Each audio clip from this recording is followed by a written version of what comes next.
The story you're about to see is not true. Some say it's a fable.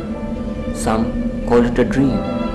Once upon a time, in a land as yet undiscovered by travel agents and terrorists, there existed a small village. The village lay in a green valley, surrounded by white mountains and purple clouds. A friendly river flowed through the fields and forests, and a gentle wind played with the flags and the farmers' faces. The people in the village were happy. Relatives minded their own business, and neighbors were considerate. The children were obedient, and the mother-in-laws were kind. There were no politicians and no plastics, no cable TV and no Coca-Cola. And so, the life flowed peacefully in the happy village in the hidden valley. Until one summer day, when people started noticing a slight change. The sun felt warmer, the snow peaks appeared thinner, and the river seemed angrier. And as the seasons changed, the weather turned mysteriously evil. And as the weather changed, so did the people. Smiles disappeared and frowns appeared. Tempers grew short and faces grew long. Food was scarce and arguments were many. And soon, things became so bad that the silver river disappeared into grey rocks, and the green fields disappeared into red earth. So the village chief called for the usual emergency meeting. But the villagers were too busy blaming the gods, the government, and the President of America to be bothered. Only a poor boy named Norbu came forward. So the village chief gave the usual speech of unfriendly statistics and incomprehensible agendas and said, "Norbu, my boy, you are our only hope. Save us from this evil spirit." Saying thus, he thrust the responsibility on little Norbu's unsuspecting shoulders and proceeded to do whatever village chiefs do in their spare time. So Norbu put on his warm cap, packed his piece of cold bread, and set out to save the village. He travelled across vast mountains of ice and great deserts of rock, through narrow precipices and steep cliffs.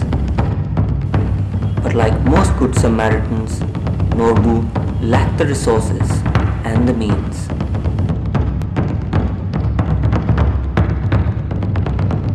Soon, his food finished and his mineral water skin emptied. His spirit broken and his faith failing, he sank to his knees and began to weep. And when sorrow gave way to despair and tears gave way to silence, he heard a silver voice in his head. "You must travel to the wise sage of the mountains, who lives beyond the clouds and holds the answer to your quest." So Norbu picked up his courage and his cap and began to climb.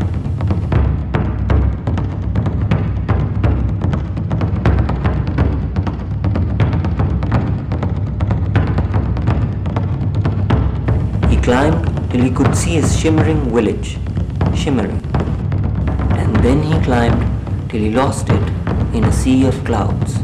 He climbed and he climbed, and then he climbed a little more, until he saw the white walls of the monastery perched upon the mountain top, like a shining star fallen from the heaven.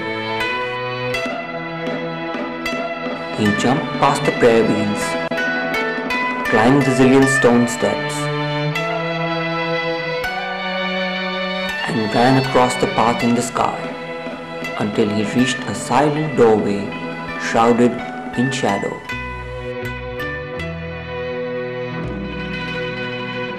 As he entered the chamber with trembling knees and a fluttering heart, he heard the master say, "So you are here. We have been waiting." A surprised Nobu thought, He knew that I am going to be here." Reading his mind, the master replied, "Everything happens for a reason, and every reason has its own purpose. It is simple to look into the future once you understand the laws of cause and effect." Nobu cried, "Master, we have a big problem. Our whole world is being destroyed." The master looked at the boy and smiled. He asked the boy to open his palm and, placing a few small seeds on it, said, "There, that's the solution to your problem." Nobu asked, "How can a small seed save us from such a large calamity?" The master replied, "Each small seed contains a whole tree in it, and each tree contains 1,000 seeds, which contain 1,000 trees, which contain 1,000,000 seeds. Once the trees return, your problems shall leave."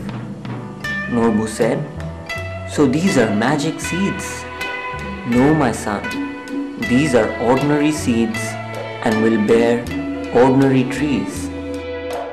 "What if the seed doesn't bear a plant? What if the plant dies before turning into a tree?" Patiently, the master replied, "The real power to save your people is not in this seed, it is in you. And the real seed is the idea that I have planted in your head. It is that which you must grow. It is that which you must spread."